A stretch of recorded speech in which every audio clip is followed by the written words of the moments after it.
Ada yang sampai khatam itu 2 kali, ada yang 3 kali, ada yang setiap pekan itu khatam berarti 4 kali. Setelah Ramadan tutup Quran.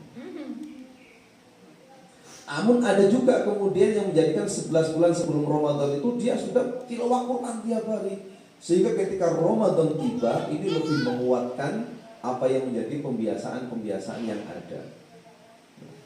Ramadan ini suci, Ramadan ini mulia, karena diantaranya ada beberapa sabda Rasul ya, hadis Rasul. Yang pertama, ini yang sudah masyhur, ada 2 hadis yang sama-sama diriwayatkan oleh muttafaqun alaih itu. Pertama, man shoma Ramadan, ya, ghufira lahu imanan wa ihtisaban, ghufira lahu ma taqaddama min dzambi. Barang siapa yang berpuasa di bulan suci Ramadan, ya, imanan wa ihtisaban, atas dasar iman dan hanya mengharap ridho Allah, maka ghufira lahu ma taqaddama min dzambi. Allah akan menghapuskan dosa-dosanya yang telah lalu. Itu man shoma. Berikutnya ada kalimat lain, hadis lain, man qoma, ya, setelah shoma, qoma. Qoma Ramadan itu adalah menghidupkan malam-malam bulan Ramadan, yaitu dengan cara yang dimaksud di dalamnya adalah sholat sunnah tarawih. Sholat sunnah tarawih hukumnya sunnah, tidak sholat tidak apa-apa. Maka Rasulullah itu pernah ditunggu-tunggu oleh sahabat karena suatu malam sengaja Rasulullah tidak keluar masjid, nggak keluar rumah. Ditunggu kok nggak keluar Rasulullah. Rasulullah khawatir kalau sholat tarawih ini dihukumi menjadi hukumnya wajib, statusnya tetap sunnah, okay? Jadi tetapi menghidupkan malam-malam di bulan suci Ramadan ini akan menyebabkan dosa-dosa kita yang telah lalu itu diampuni. Nah, ini Ramadan itu juga momentum untuk meningkatkan hubungan hablum minallah dan hablum minan nas. Saya yakin ibu-ibu, kalau Ramadan itu keimanan kita itu meningkat. Mulai dari setelah subuh sampai menjelang maghrib, kita ini berusaha menghindari perkara-perkara yang bisa membatalkan ataupun mengurangi pahala puasa. Kalau yang membatalkan tentu kita sudah paham, makan dan minum dengan sengaja, lalu muntah dengan sengaja, lalu berhubungan suami istri, nah, itu juga dilarang. Nah, itu hal-hal yang semacam itu yang kemudian jelas membatalkan puasa. Lalu yang mengurangi apa? Ya tentu perkara-perkara yang menyebabkan lisan kita, organ tubuh kita yang lain itu terjerumus ke dalam kemaksiatan. Contohnya ya tadi itu ghibah. Ya berpuasa asik ghibah kan gitu. Itu mengurangi.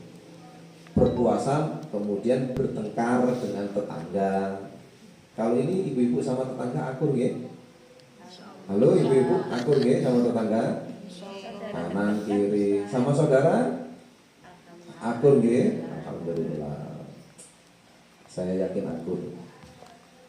Itu yang mengurangi, ya, mengurangi. Lalu berpuasa itu dalam lanjutan Quran surat Al-Baqarah 184-nya, ayyaman ma'dudat faman kana minkum maridun aw ala safarin fa'iddatum min ayyamin ukhra, ya, wa 'alal ladzina yutiqunahu fidyatu ta'amu miskin faman tatawwa khairan fahuwa khairum minhum, ya. Jadi ila akhiril ayat. Ada beberapa golongan-golongan yang kemudian diberikan rukhsah, keringanan. Pertama orang yang sakit. Nah, ibu-ibu itu sakit yang kategori yang kayak gimana yang tidak boleh puasa.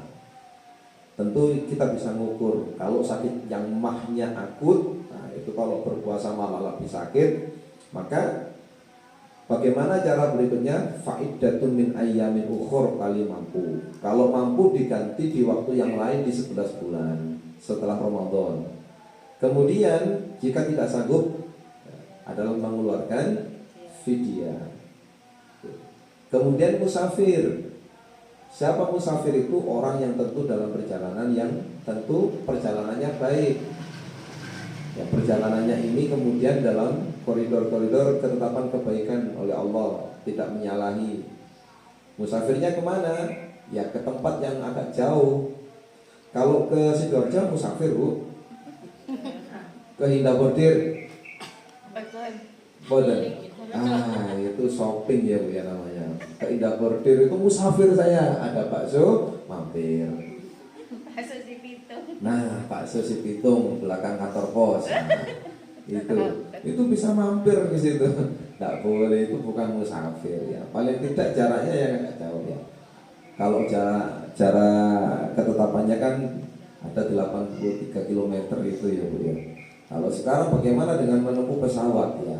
Bukan perkara pesawatnya yang kemudian menjadi apa namanya ukuran.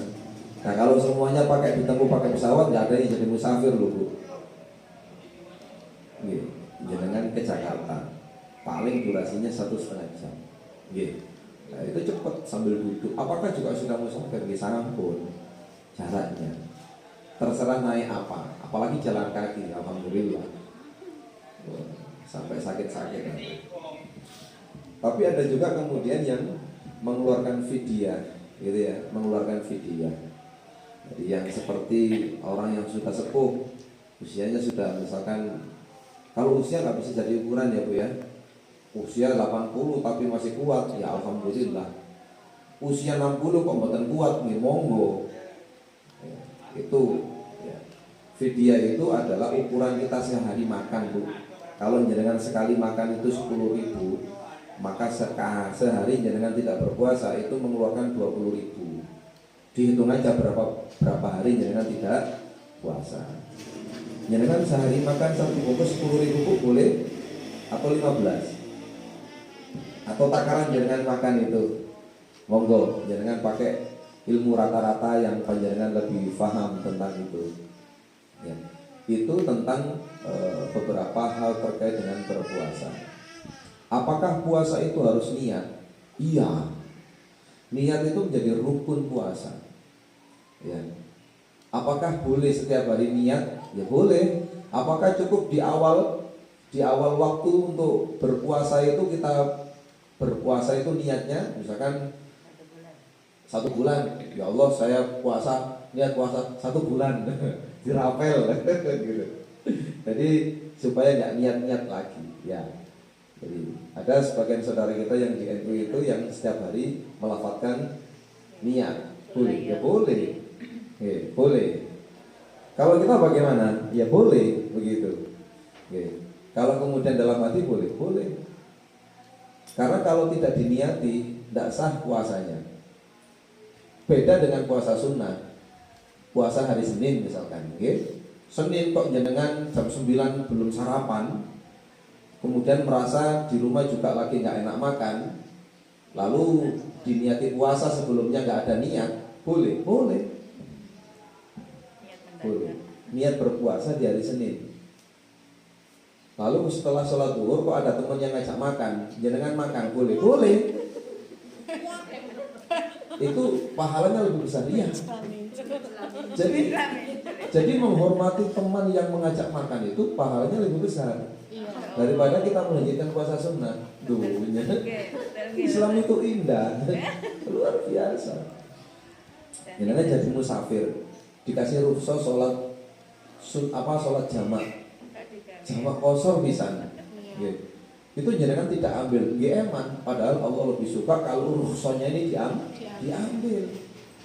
Jenengan ke Terawas, ke Terawas. Enten objek wisata napa niku? Nah, Sumber Gempong. Kali Yuko kali Putu misalnya. Kok mriko jenengan? Seret sampai sana tuh. Ayo sholat sekalian asar, sholat jamak. Sekalian jamak kosor dua-dua. Mantap Bu, Jadi boleh. Tapi yang perlu diperhatikan, sholat jamak itu baru boleh dilakukan setelah safar. Jangan di sini jamaknya. Misalkan ada rekreasi ke Jogja, berangkat jam 8 misalkan. Berangkat jam 8 atau setelah maghrib berangkatnya. Pertengahan setelah maghrib. Wes tak jamak di sini ya, tulangan jenengan jamak. Jadi sholat maghrib plus isya. padahal belum berangkat. Jadi perjalanannya itu antara Isya dan Maghrib itu belum boleh. Jadi yang namanya jamak itu setelah safar.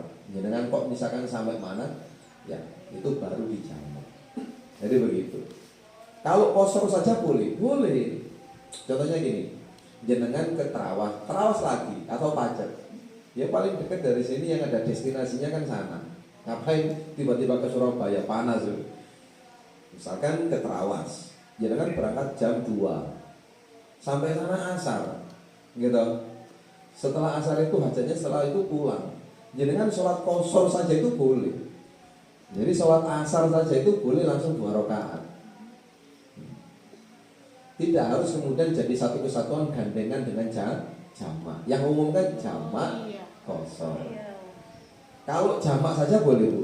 Boleh. 4-4 boleh duhur sama asar? Boleh. Asalkan jenengan tidak tergesa-gesa melanjutkan perjalanan, jenengan sholatnya jamak itu jamak saja, nggak pakai kosor. Ya, duhur 4 rakaat, asar 4 rakaat. Itu jamak namanya. Jamak kosor ya dijamak, digabung ya diringkes. Ada yang diringkes saja tanpa dijamak. Gini tuh jenengan tempat jam kali nyampe mriko asar. Lajeng setelah itu jenengan pulang lagi jam 4. Ya itu cuma jamak. Sholat kosor saja boleh. Ya, boleh. Tapi 2 rakaat. Ya, jadi gitu. Nah, kembali kepada puasa. Puasa itu bukan, kalau puasanya anak kecil Bu, itu namanya puasa macam-macam. Puasa balas dendam ada. Jadi atau puasa ulat bulu. Wah, puasa ulat bulu itu habis subuh tidur, habis zuhur tidur, habis asar tidur. Jadi kepompong, terus dari tidur ke tidur. Rioyo lemu. Hari raya gemuk. Atau puasa balas dendam. Ya, sebelum berbuka puasa itu sudah ngelis beberapa menu makanan. Nah, itu biasanya anak kecil itu sudah siap-siap di atas ini, dekat meja makan itu. Nah, ini atau ngabuburit. Peruntas depan itu kalau udah waktu puasa penuh ya Bu ya. Iya. Dari utara sampai selatan itu masa sampai kelihatan. Menu apa aja itu kelihatan. Sementara ada sunnah-sunnah yang harus kita jalankan. Rasulullah kalau berbuka puasa apa yang dimakan Bu? Ya, segelas air minum, air putih sama 3 butir kurma. Setelah itu sholat. Setelah sholat baru berbuka puasa. Biasanya ritme itu agak-agak rusak kalau kita puber. Buka bersama di warung makan, ya. Di warung makan yang tidak ada musolanya atau ada musola tapi kecil. Nah, ini repot. Nanti kalau ada yang ngajakin ini Bu, puber, dilihat dulu lesehannya itu musolanya dia atau tidak. Ini jangan-jangan cuma 2 wudhunya terbuka bisa gitu. Kadang-kadang kan kita nggak memperhatikan itu. Kadang-kadang itu ibu-ibu yang harusnya tertutup dia malah terbuka. Itu banyak fenomenal kayak gitu. Dan di situ nggak disediakan tadi itu, langsung makan tancap gitu. Jadi, nah itu kadang-kadang repot. Jadi Rasul itu memberikan satu isyarat, lis-shaimi farhatan. Jadi bagi seorang yang berpuasa itu ada 2 kebahagiaan. Lis-shaimi farhatani. Pertama, farhatun indal fitri wa farhatun inda liqa'i rabbih. Jadi kebahagiaan yang pertama bagi seorang yang berpuasa itu adalah ketika tiba waktu berbuka puasa. Itu Bu, orang sedunia, orang Islam sedunia, kalau sudah waktunya itu menunjukkan pukul 17 lebih 30, kalau maghribnya 35 misalkan, itu seneng. Dan disitulah kemudian mustajabahnya doa. Jadi kan berdoa. Hari ini kita disibukkan dengan ya tadi ibu-ibu masaknya belum ini, apalagi kalau misalkan ada event tertentu kemudian kuku-kuku, belum masak, belum ini, belum itu, nah seterusnya. Kehilangan waktu itu. Jadi pertama itu tidak ada satupun orang yang sedih hatinya ketika tiba waktu berbuka puasa. Rata-rata senang bahagia. Yang kedua nanti indaliko irobi, ketika nanti kita berjumpa dengan Allah. Nah, Maka di depan saya katakan bahwa puasa itu meningkatkan kadar hubungan kita dengan Allah. Pasti Bu meningkat. Dengan berpuasa itu kita lebih dekat loh dengan Allah. Karena kita menjaga semua yang ada dalam diri kita. Betul ya Bu ya? Orang puasa lebih sabar Bu? Halo? Kalau kita berpuasa itu lebih sabar? Iya. Mau ngamuk itu tahan, sabar. Puasa. Ya. Mau bertengkar itu kita nahan diri. Jangan, ya Allah, sabar. Nah, ada yang bilang, nek gak poso ini tak ladeni, kadang-kadang begitu. Ada yang begitu. Untung aja poso, nek gak poso, berarti setara tidak langsung puasa itu apa? Menahan. Puasa itu menahan. Jadi momentum sekali. Nah, gitu. Jadi berpuasa ini sekali lagi meningkatkan hubungan kita dengan Allah. Tadi Bu, yang jarang-jarang tilawah Quran, dia punya target. 1 bulan target 4 kali khatam. Berarti tiap pekan khatam. Khatam di rumah loh, tidak di masjid. Di masjid bareng-bareng, dibagi ya. C1 siapa? Jadi 2 jam khatam. Ya, karena sudah dibagi 30 orang. Ya.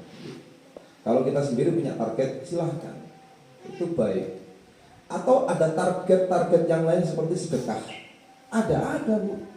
Hari ini saya yakin sudah banyak masjid yang membuka open donasi, infak, sedekah.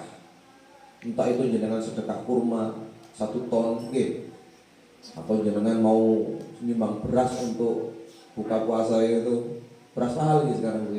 1 kilo berapa Bu? 18, 17, 18. Nah, mungkin kalau takjil berikutnya mungkin lontong paling Bu ya. Jadi menghindari beras, saya lontong-lontongan aja. Soto cuman kuahnya yang banyak, nanti nasinya kecil sedikit. Ada yang begitu Bu. Ada yang air mineral. Ya sudah stok saya 1 bulan ini Pak. Bismillah, saya akan memberikan misalkan 50 kardus apa air mineral. Monggo, atau 30 dijatah sehari 1 kardus ini.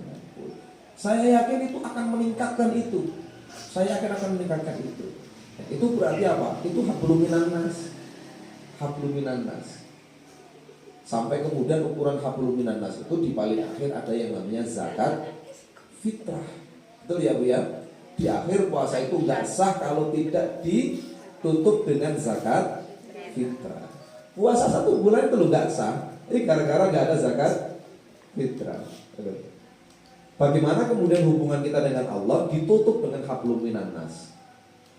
Kenapa hablum minan nas? Zakat fitrah untuk siapa Bu? Kalau bukan untuk manusia, untuk 8 ahnaf, untuk 8 golongan. Ya. Innamas shadaqatu lil fuqara. Pertama untuk fakir. Fakir itu adalah orang yang betul-betul tidak mampu membiayai hidup. Untuk kebutuhan sehari-hari itu tidak punya. Kalau dia punya motor 2 di rumah, tapi dapat zakat fitrah, berarti dia miskin. Miskin itu sekedar cukup Bu. Tidak berlebih, boleh. Sekarang ada orang miskin? Banyak. Ayo motornya di rumah 2.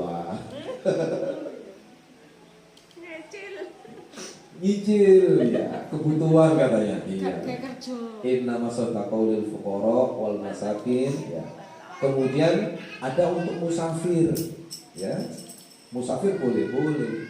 Pas pembagian zakat fitrah kok ada orang dari jauh bepergian ke lingkungan kita karena urusan kebaikan, cari saudaranya atau apa, itu boleh dapat zakat fitrah. Lalu wal amil itu boleh Bu, panitia zakat itu boleh dapat jatah, boleh. Lalu ada yang mengatakan panitianya loh sugi-sugi, kaya-kaya kok dapat loh. Dia dapat jatah dari Allah dalam Al-Quran itu. Memang dapat. Ya. Yang kelima itu apa? Ibnu Sabil. Ya, Ibnu Sabil itu orang yang berjuang dalam agama Allah. Guru-guru TPI boleh. Ya, guru-guru TPI boleh. Guru-guru Nadim boleh. Ya. Kemudian ada ghorim. Ghorim itu apa? Orang yang berhutang. Hutangnya banyak. Dililit hutang. Dari mana taunya? Ada bank titil sing biasa dibeli. Indikasinya dia berutang banyak itu setiap hari disamperin. Mas-mas 2 orang pakai celana yang sama, pakai jaket yang sama, nah itu berarti bank titil. Atau yang kena lilitan hitam pinjol, pinjaman online, itu boleh tuh, boleh dapat. Atau yang kemudian mu'alaf, yang baru masuk Islam. Tetangga kita meskipun kaya, tapi dari Nasrani ke Muslim diberi sebagai bentuk semangat, dan keyakinannya terhadap Islam itu kuat. Ternyata Islam itu begini ya. Jadi menambah semangatnya. Bukan karena ukuran kemampuan ekonominya, tapi untuk semakin meyakinkan bahwa Islam itu agama yang rahmatan lil alamin. Begitu. Atau hamba sahaya, budak. Kalau sekarang sih tidak ada sih ya. Budak sekarang tidak ada budak. Mungkin diganti dengan kondisi orang-orang yang betul-betul tidak mampu ya, dalam takaran tertentu tidak mampu. Jadi sekali lagi, berpuasa ini meningkatkan hubungan kita dengan Allah, secara tidak langsung akan meningkatkan hubungan kita dengan sesama manusia. Kita semakin sayang, semakin akur. Tadi itu loh Bu, kita nggak mudah ngerasani orang, nggak mudah membenci orang. Kalaupun dipukul ataupun disakiti, kita nggak langsung bales. Ya karena ada momentum Ramadan tadi itu. Dan yang lebih menarik, kita nanti akan menemui Allah dari satu pintu ya Bu ya, pintu yang sama. Ini hadis riwayat Bukhari Muslim muttafaqun alaih, dari Sahal an Sahlin bin Sa'ad anin Nabi sallallahu alaihi wasallam qala inna fil jannati baban, sesungguhnya dalam surga itu ada pintu. Pintu surga itu ada 8 Bu ya. Yuqalu lahu Rayyan. Ya, salah satu pintu itu namanya Rayyan. Pintu Rayyan itu untuk apa? Yadkhulu minhu shaimun yaumal qiyamah. Ya. Pintu Rayyan itu akan dimasuki oleh orang-orang yang berpuasa kelak nanti di yaumul qiyamah, ya. La yadkhulu minhu ahadun ghairuhum. Tidak boleh seorang pun memasuki selain mereka yang berpuasa.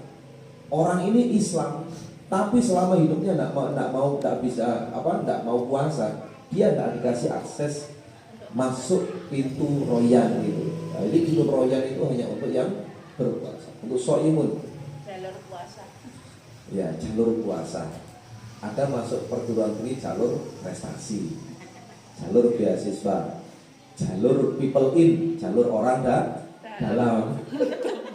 Dengan di surga kalau punya orang dalam, kalau tuh mau Bu, Malaikat sinten tadi.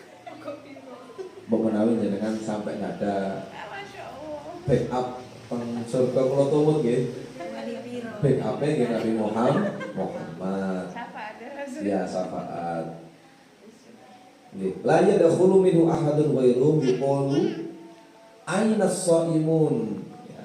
Kemudian lalu dikatakan di mana orang-orang yang berpuasa? Ya. Ditanya sama mereka, di mana orang-orang yang berpuasa? Fayakumuna la yadkhulu minhu ahadun ghairuhum. Ya. Mereka kemudian bangkit, tidak ada seorang pun yang masuk kecuali dari mereka. Jadi kayak di absen gitu loh pun nanti di padang mahsyar itu. Setelah prosesi dari padang mahsyar itu selesai, ada yang namanya mizan, ada yang namanya hisab, ada yang namanya siratal mustaqim. Kalau semua prosesi itu sudah selesai, baru kemudian ada pernyataan kelulusan. Yang lulus masuk surga, yang gagal masuk neraka. Jadi skenario kehidupan nanti di yaumul akhirat, di alam akhirat itu seperti kita hidup di dunia ini. Siapa nanti yang beramal soleh lalu dia sukses, dia masuk misalkan. Kalau enggak, ya dia gagal. Nah, naasnya kalau gagal itu hanya ada satu tempat, namanya neraka. Kalau sukses berarti satu tempat namanya surga. Nah, dari surga itu ada 8 pintu. Nah, salah satu pintu yang disediakan bagi orang-orang yang berpuasa namanya pintu Rayyan. Keistimewaannya bagaimana? Fa idza dakhalu ughliqa falam yadkhulu minhu ahadun. Ketika rombongan orang-orang yang berpuasa ini sudah masuk, pintu itu ditutup, tidak boleh masuk yang lain. Saking istimewanya Bu, nanti ada satu kapling pintu namanya kapling pintu royal. Mugi-mugi kula lan panjenengan sedaya mangke saged nggih mlebet mriku nggih nggih. Nggih, saged mlebet pintu royal. Nggih. Royal itu Bu dalam bahasa Arab artinya itu royal itu berarti puas, segar dan tidak haus. Orang itu sebagai balasan Bu di dunia waktu puasa ibu-ibu merasa haus? Halo? Ibu-ibu kalau waktu puasa di dunia merasa lemes? Iya. Ya. Merasa nggak seger gitu? Iya. Nah, coba Bu, Masya Allah. Allah kemudian berikan gantinya. Itu belum isinya loh Bu, baru nama pintunya loh. Nama pintu surganya itu Royan. Artinya itu puas, segar, tidak haus. Itu kan kemudian yang kita rasakan ketika kita di bumi, di dunia waktu kita berpuasa. Begitu kemudian nanti di surga, baru di pintunya namanya Royan. Itu artinya sudah puas, segar dan tidak haus. Ini loh dikhususkan bagi orang-orang yang berpuasa sebagai balasan. Masya Allah. Makanya Bu ya, bau nafas orang berpuasa itu dikatakan dalam hadis itu kelak nanti itu lebih harum dari minyak kasturi, lebih harum. Itu di mana Bu nanti? Di surga, bukan di dunia. Maka di dunia jangan mentang-mentang kalau puasa sini-sini ini lebih segar dari minyak kasturi. Lalu disuruh deket, lalu disepuluh gitu. Ya makanya kan memang nggak enak bau nafasnya. Tapi jaminan Allah itu nanti di surganya. Belum sekarang jangan mentang-mentang, tak boleh. Ya, kalau anak kecil kalau dikasih materi kayak gini nih langsung dipraktekkan Bu. Temennya disuruh hadap-hadapan gitu. Tapi kalau di sini kan enggak. Ya. Ya, jadi itulah kemudian yang perlu kita jadikan semangat ketika nanti kita berada di bulan suci Ramadan.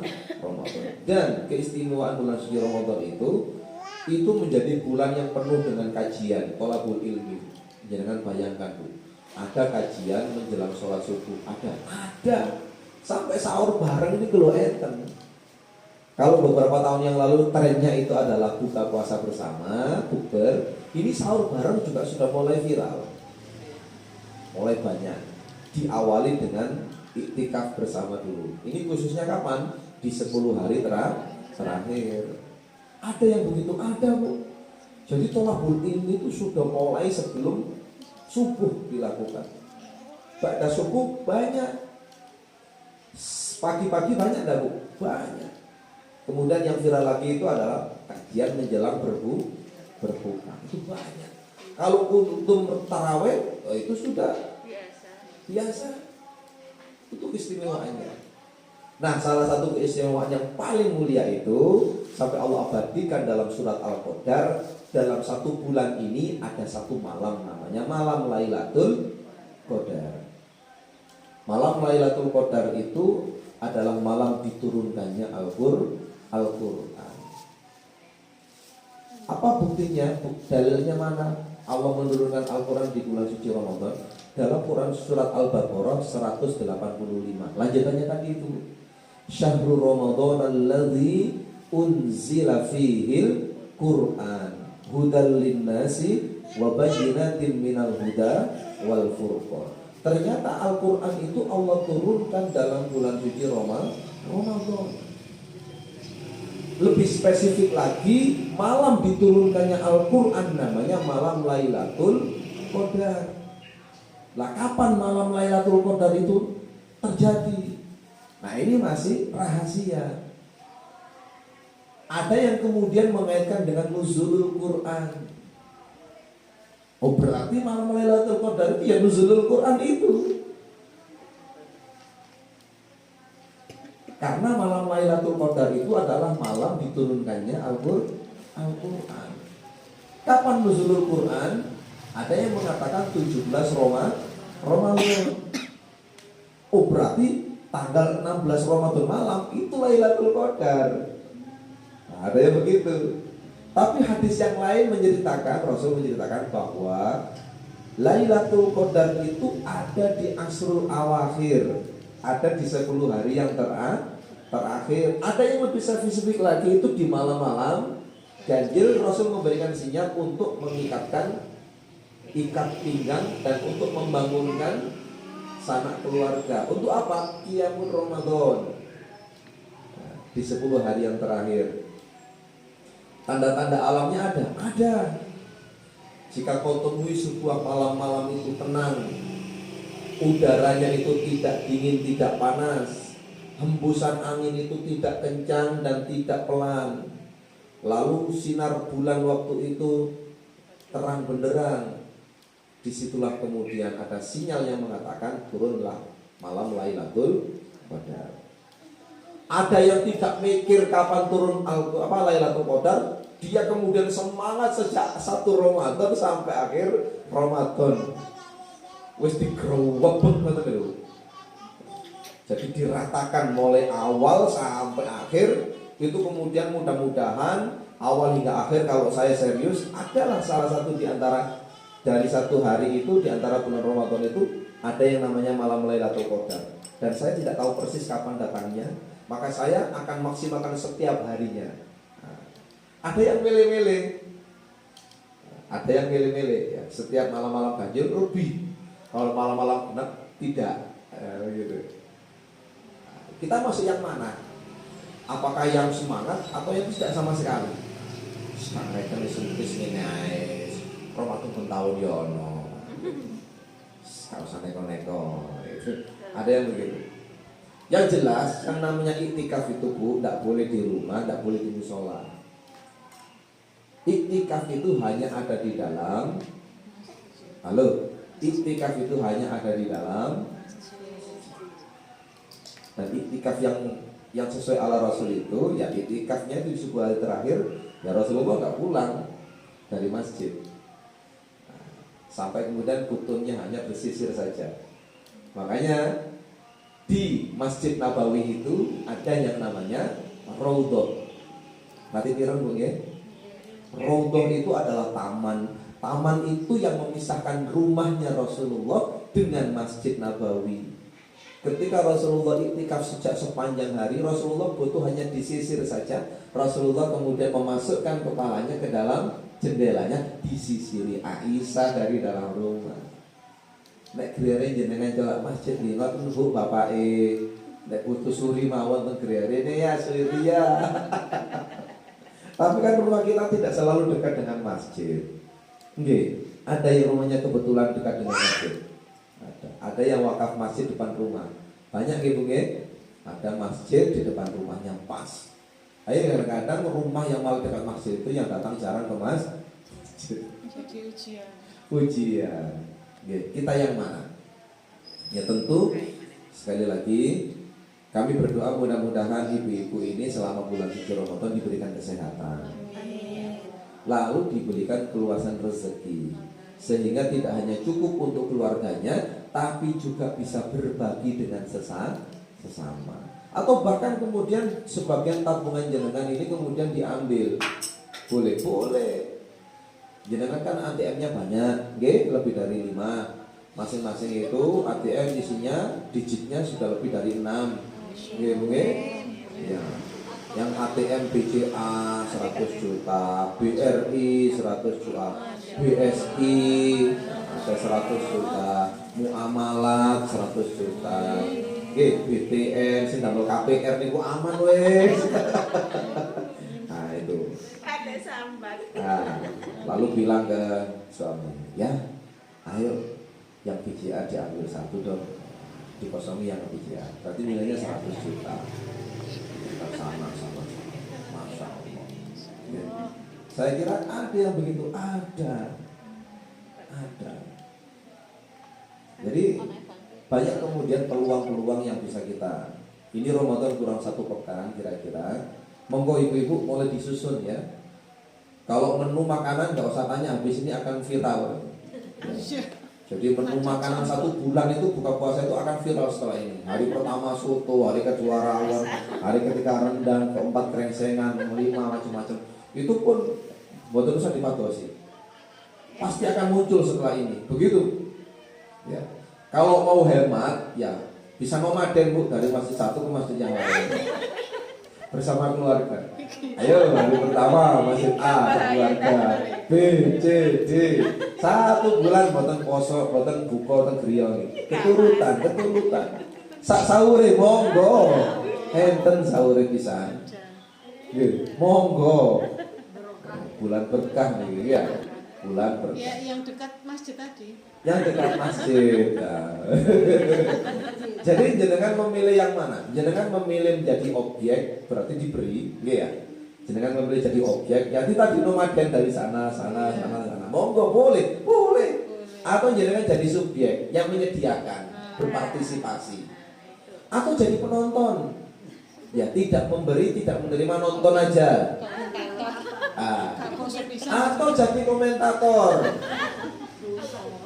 Oke, sudah tidak mau menerima, tidak mau memberi, tidak mau nonton, komentar.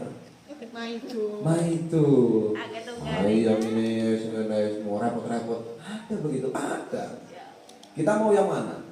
Kita mau jadi objek, atau menjadi subjek, atau penonton, atau komentator. Ya, silahkan. Mau dipilih yang mana? Ya, jadi ibu-ibu. Jadi kupasan kita ini sudah terlalu banyak, sudah sangat banyak yang kita kupas untuk bulan suci Ramadan. Tapi yang jelas dari sekian banyak yang mau kita garis bawahi, ternyata Ramadan ini menjadi suci dan berkah itu karena Al-Quran. Karena Al-Quran. Jadi inna anzalnahu fi lailatul qadr wa ma adraka ma lailatul qadr. Lailatul qadri khairun min alfi syahrin tanazzalul malaikatu warruhu fiha bi'izni rabbihim min kulli am salamun hiya hatta matla'il fajr. Jadi Lailatul Qadar itu di mana Al-Qur'an Allah turunkan itu bahasanya itu bukan sama Bu. Tidak sama dengan 1000 bulan, tapi lebih baik dari 1000 bulan. Bu, kalau lebih baik dari 1000 bulan, apakah sama dengan 1000 bulan saya tanya? Itu hitungannya itu unlimited loh Bu. Unlimited. Jadi kebaikan malam Lailatul Qadar itu unlimited. Tapi sinyal terendah itu lebih baik daripada 1000 bulan. Itu batas minimal loh. Tidak ada batas maksimalnya. Itu batas minimal. Batas ambang paling bawah itu khairun min alfi syahrin. Lebih baik daripada 1000 bulan. 1000 bulan itu 84 atau 83 tahun Bu. Usia kita. Kadang-kadang boten nutut loh. Kadang-kadang usia kita 60 tahun aja. Separuh untuk apa? Maka ini luar biasa. Sampai kemudian ada misi khusus yang Allah berikan kepada malaikat Jibril. Tanazzalul malaikatu warruhu fiha. Beberapa malaikat itu Allah turunkan dipimpin oleh Jibril, yang menjadikan malam Lailatul Qadar itu berkah sampai pagi. Masya Allah. Tanazzalul malaikatu warruhu fiha bi'izni rabbihim min kulli am salamun hiya hatta matla'il fajr. Sampai kemudian menjelang fajar itu baru kembali ke langit ya. Bahasanya begitu. Ini malam Lailatul Qadar. Jadi sesuatu itu kalau tersentuh atau berkaitan dengan Al-Quran jadi mulia. Bulan diturunkan Al-Quran Ramadan, maka Ramadan menjadi mulia. Malam diturunkannya Al-Quran namanya malam Lailatul Qadar, maka malam itu menjadi mulia. Malaikat yang mengirimkan Al-Quran, wahyu Al-Quran, Jibril, maka dia menjadi mulia. Rasul yang menerima mukjizat berupa Al-Quran, maka Rasulullah adalah Rasul terbaik ya, menjadi mulia. Tempat dibacakannya Al-Quran namanya masjid, maka masjid menjadi mulia. Bagaimana kemudian ketika Al-Quran ini hadir dalam diri kita, maka kita pun akan menjadi mulia. Makanya kenapa anak atau orang yang hafizul Quran itu Allah akan jaga dia, Allah akan berikan keistimewaan kalau nanti di surga, memakaikan mahkota untuk kedua orang tuanya karena Al-Quran.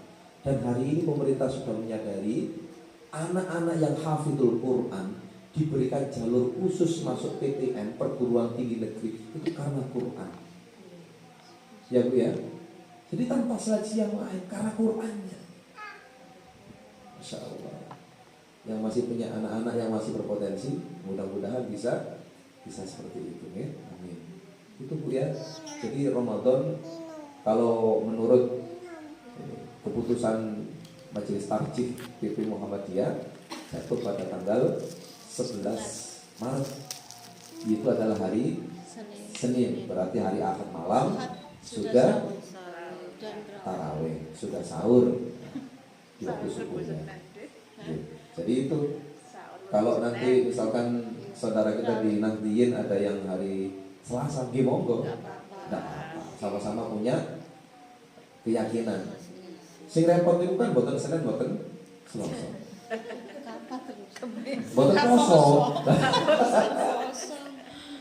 Ya, kadang sing rawi niku. Ya, jadi ya mudah-mudahan nanti dengan berkembangnya ilmu pengetahuan falakiyah ya, astronomi itu bisa semakin menguatkan apa yang menjadi keputusan kita bersama, begitu ya. Jadi itu Bu, serba-serbi atau dinamika di bulan suci Ramadan. Semoga niat-niat baik yang sudah kita rencanakan di bulan suci Ramadan itu dimudahkan oleh Allah untuk kita laksanakan. Yang terpenting lagi, semoga di antara kita nanti ada yang bisa sampai mendapatkan malam Lailatul Qadar. Amin ya. Karena bonusnya tinggi Bu. Kadang-kadang orang itu kalau dikasih bonus yang konkret, wah itu dia rebutan. Contoh big sale, ya, di 10 hari terakhir ada big sale, ada jualan besar-besaran. Misalkan buy 2 get 1 free, ya. Jadi beli 2 gratis 1. Itu biasanya cepat-cepatan. Ya, jadi THR itu habis. Jadi 10 hari terakhir itu biasanya saingan sama mall-mall lah, begitu, saingan sama di mall. Mudah-mudahan kita pilih. Dan mudah-mudahan Ramadan ini menjadi Ramadan terbaik selama kita. Amin. Amin. Ada yang mau bertanya Bu untuk Ramadan? Moga Bu. Atau Ustaz, ini terkait 10 hari terakhir itikaf itu kan tidak semuanya bisa maksimal sampai waktunya itu loh, durasi waktunya itu enggak kayak misalnya contohnya bapak-bapak bekerja itu kan pagi harus bekerja, jadi itikaf biasanya hanya sekitar 3-4 jam. Itu pripun menurut Ustaz? Iktikaf itu kalau dari bahasanya, kalau dilihat dari sisi bahasa, i'takafa ya'takifu i'tikafan, itu artinya adalah berdiam, ya, berdiam. Nah, berdiamnya ini temponya atau durasinya macam-macam Bu. Kalau yang dicontohkan Rasul itu kan 10 hari terakhir itu every time, ya, setiap waktu. Kenapa Rasul bisa begitu? Karena ternyata Rasul itu orang yang independen dari sisi urusan dunia, itu independen. Orang yang independen itu ternyata bukan pegawai. Kalau pegawai itu nggak independen. Yang bisa independen itu pengusaha, itu independen. Sama pensiunan. Sakit tau. Boten nggak ada pekerjaan itu dia independen dia. Boten nyambut kamu independen. Tetapi kita bisa mengambil porsi yang lebih sedikit yang bisa kita sesuaikan dengan ukuran diri kita, ya. Karena isyaratnya di 10 hari terakhir itu adalah ihya'ul lail, menghidupkan malam, maka yang dipilih adalah waktu malamnya. Ihya'ul lail. Jadi dalam hadis itu kan, jika sudah datang 10 hari yang terakhir, kencangkan, ya, ikat pinggangmu, artinya, ya, kita disuruh menguatkan, ya, menguatkan apa namanya, istilahnya piranti kita untuk sholat di qiyamul lail itu. Bangunkan saudara. Kalau bangunkan itu berarti waktu siang atau malam Bu? Malam, bangunkan. berarti kita mengambil porsi yang malamnya, ya kan? Boleh. Ya, malamnya itu berapa? Kalau kemudian kita relate-kan dengan apa namanya di sholat tahajud itu di sepertiga malam terakhir. Sepertiga malam terakhir itu ya di kisaran waktu mulai jam 2 ya Bu ya kalau nggak salah. Jam 2 itu 10 hari sepertiga malam terakhir. Jam 2, 3 sampai menjelang subuh atau sahur gitu. Jadi kebanyakan kita hari ini mengambil waktu itu. Jadi iktikaf itu dimulai jam 1, jam 2 itu sudah mulai prepare sampai nanti sahur gitu. Boleh. Tak tiap hari juga nggak apa-apa, tetap hukumnya adalah sunnah. Tidak iktikaf pun tidak apa-apa. Tetapi itu sifatnya adalah anjuran. Karena untuk mendapatkan tadi itu sinyal malam Lailatul Qadar tadi itu, ya memang yang dapat ya hanya yang berusaha, yang nggak berusaha ya nggak dapat. Ya, begitu beda untuk iktikaf. Tapi saya pernah menjumpai ada yang memang betul-betul seperti ala Rasulullah. Ya, jadi sebuah hari itu hanya di masjid aja. Ada. Ya. Dia bawa bekal seluruhnya, sudah dihitung bekalnya.